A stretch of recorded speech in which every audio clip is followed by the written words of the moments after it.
Kanalımdan herkese merhabalar. Bugün taş gibi yoğurt nasıl mayalanır sizlere onun tarifini vermeye çalışacağım. İyi seyirler diliyorum. İlk olarak güvendiğimiz bir yerden açık süt, köy sütü bulabilirseniz çok mükemmel olur. Sütümüzü aldıktan sonra süzdürüp tenceremizi pişirmek üzere ocağımıza alalım.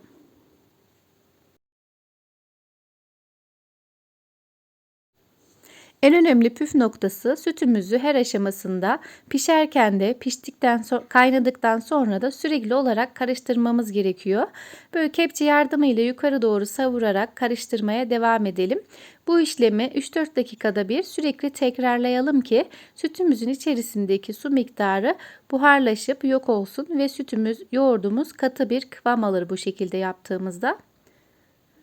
Sütümüz kaynamaya başladıktan sonra da altını birazcık orta ateşe getirelim ki sütümüz taşmasın. Çünkü kaynadıktan sonra da bir 10-15 dakika sütümüzü pişirmeye devam edeceğiz. Ben üzerine böyle bir kaşık koyuyorum. Ya da içerisine bir tabak attığınızda da küçük bir porselen tabak attığınızda da çok fazla taşma riski olmuyor. Kaynadıktan sonra da yine savurarak pişirme işlemine devam ediyorum. 10-15 dakika boyunca sütümü kaynatmaya devam ettim. Sütüm soğudu benim. Küçük parmağımı içerisine koyduğumda 7'ye 8'e kadar saydığımızda elimiz yanmaya başladıysa eğer parmağımızı ilk koyduğumuzda değil de sonradan yanmaya başladıysa sütümüzün kıvamı olmuş demektir. Ben üzerindeki kaymaklarımı da yoğurt yapımında kullandım. İsterseniz ayırıp tereyağı olarak da tereyağı yapabilirsiniz daha sonradan. Sütümü küçük tencereme ve şişemin birisine aldım. 5 litre süte yaklaşık 3 yemek kaşığı yoğurt mayası yeterli oluyor. Yoğurdumun içerisine birazcık süt ekleyip karıştırıyorum. Aynı ısıya gelmesini sağlıyorum. Ve yoğurdumun içerisine katıp güzelce her tarafını karıştırdıktan sonra yoğurdumuzu mayalayabiliriz. Dikkat etmemiz gereken bir diğer püf noktası ise yoğurdumuzu mayalarken üzerine kapak kapatmıyoruz.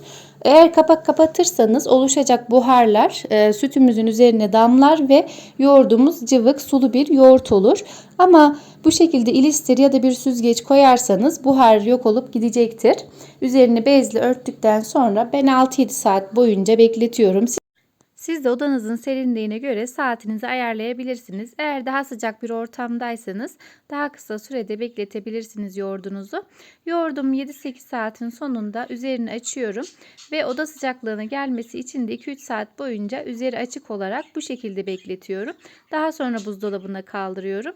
Buzdolabında da 1-2 gün boyunca yoğurdunuzu hiç kaşık değdirmezseniz, açmazsanız eğer yoğurdunuzun kıvamı oldukça güzel olacaktır. Bir videonun daha sonuna geldik. Bir sonraki videoda görüşene dek Allah'a emanet olun.